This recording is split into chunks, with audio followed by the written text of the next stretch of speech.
Hello, good afternoon, good morning, good evening. I don't know when you're watching this, but whatever it is, hi. I hope you're having a great day. And I know the fact that you are attracted to this video and videos like these is because you are seeking, you are looking, you are trying to figure out why you're feeling major shifts in your life, why you feel changes, why you want to change things, why things are changing on you and you don't have control over them as much as you thought you would. And by the way, my name is Jamila. I don't know if I ever start videos saying what my name is, but it's Jamila.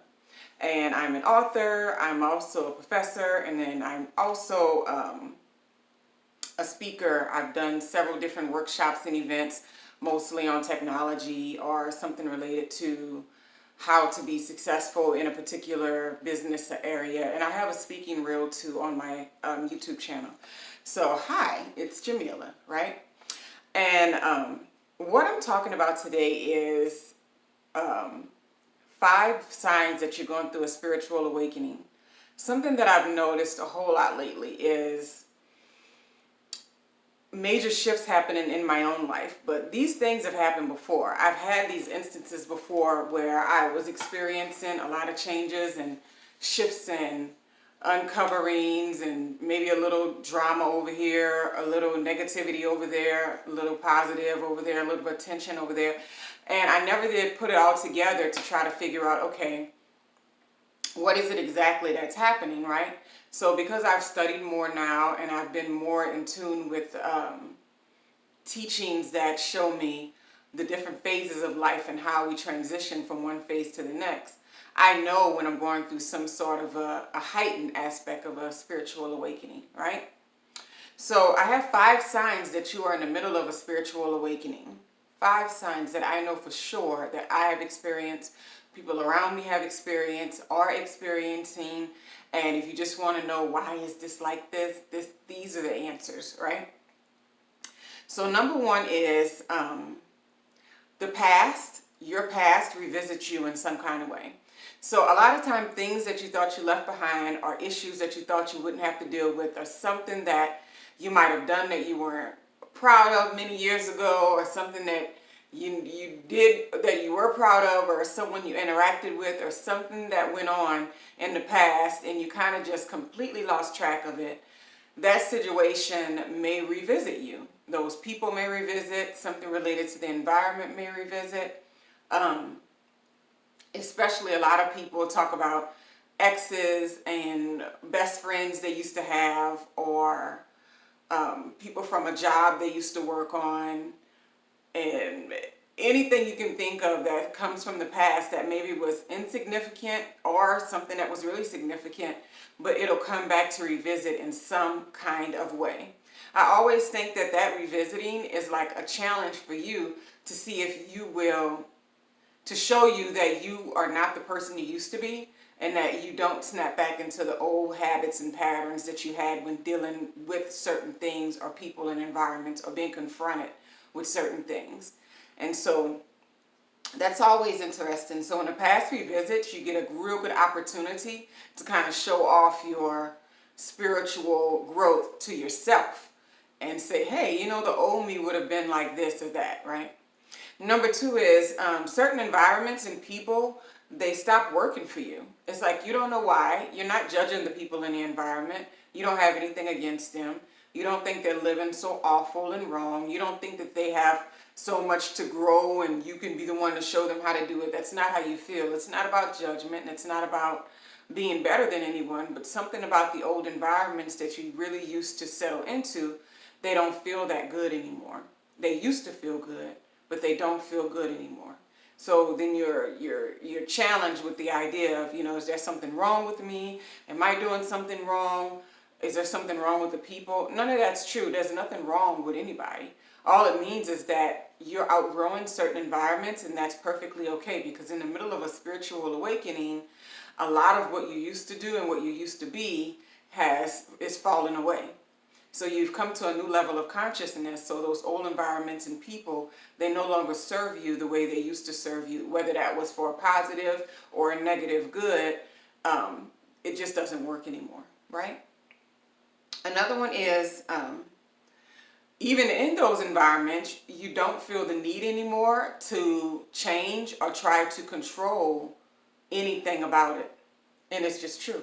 So, like, if you think about old times, like if you were in those environments back in the day, your biggest ideas were, I should tell this person this, and I'm going to show them this, and I'm going to prove them wrong about this, or I'm going to, prove that I understand the world and the way I see it is perfectly well. All those things, it was a lot of ego, a lot of I have myself together. I can do this. I can. But when you get to a certain level in your spiritual development, you no longer feel the need to confront or to try to change anybody in those environments. So it's not that you just like, oh, these people are so useless, I don't have time for that. You don't have that attitude. You think they're beautiful and they're wonderful and they're great. And them where they are and who they are and where they are in their experience, that's perfectly fine with you. You don't mind, right? You're perfectly okay with leaving that behind and not worrying about trying to make other people react and move around in the world the way that you do. It's not important to you anymore, right? So number 4 is being right in conversations is way less important than what it used to be. So I know this is a big one for me because I'm I read a lot of books and I read a lot of articles and I study a lot of things, and sometimes I'm real particular about what people believe to be true and what's the actual truth. And so sometimes when you get in conversations with people and it's really just about having a relaxed, fun conversation, there's always that person in there that's just like, well, actually. So for many, many years, I was the actually kind of person, right? It could be very annoying to people, but I always felt like, aren't we all better off with the real information and not false information? I mean, if it's just not true, then why is it even a conversation? But other people don't want to hear that. So what you find is that you can be in conversations and you can be around people that may not be conscious or may not be spiritually awakened to the level that you are. And you don't have a need to tell them that they're wrong about the way they're thinking or the way they're being or the way they're acting. And when you ever do that, it feels really bad. So if you ever step over that line and you tell someone, just a blatant fact or something, or that you bring everything to the higher level all the time, and people are just talking about regular stuff, and you'll be like, well, actually, if you want to improve yourself, if you want to be better, they don't really want that.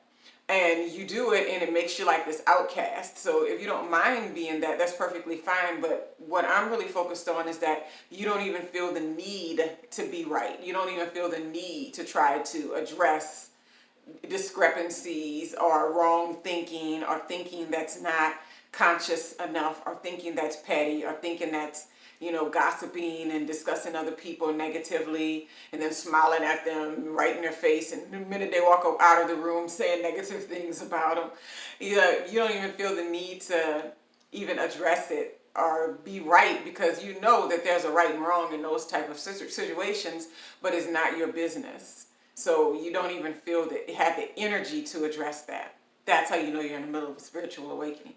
And then the last one that I see stand out a lot in my own life is you get a lot of attention without your own provocation. So when I say attention, I don't always mean positive attention. I don't always mean negative attention. It's just any kind of attention, right? You get a lot of phone calls from people that you normally maybe didn't talk to. Your name comes up in conversations that you were not in, whether that's negative or positive. People try to challenge you just because, for no good reason. They just want to get into your space. They want to feed off some of your energy to some degree. They're drawn to you and they don't even know exactly why, right? And this can be an amazingly beautiful thing. It can also be a negative thing depending on how you look at it. You also get a lot of attention as far as like jobs and contracts. Someone just called me yesterday for a contract. It was a small one, but I'm always appreciative of any other stream of income. And it was just, for a 2-hour class. And I was like, sure, I'm available. Then at the very end of the conversation, I asked her, I was like, well, how did you get my information for this? She was like, oh, it was something you signed up for a long, long time ago, like 2 months ago.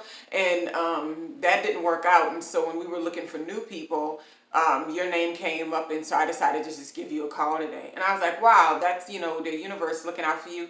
It's attention in places where you don't even know you're being discussed or you're even being talked about. And that's another one for a new contract that I'm working on at one of the universities here.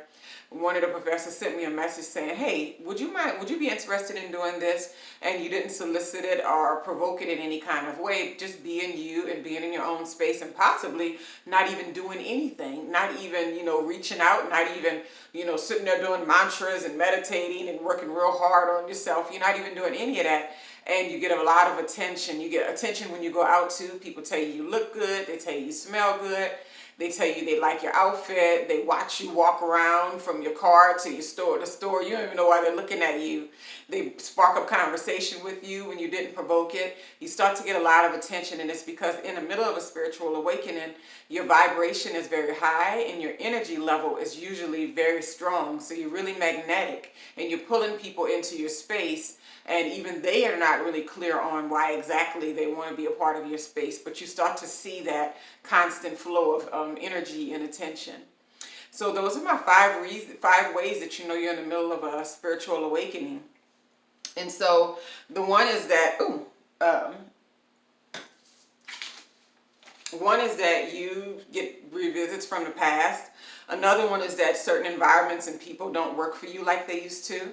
Another one is that number three, you don't really feel the need to change people like you used to or confront them about behavior that you don't like. You just can remove yourself from the environment and go to another one. You're like, that's easy, right?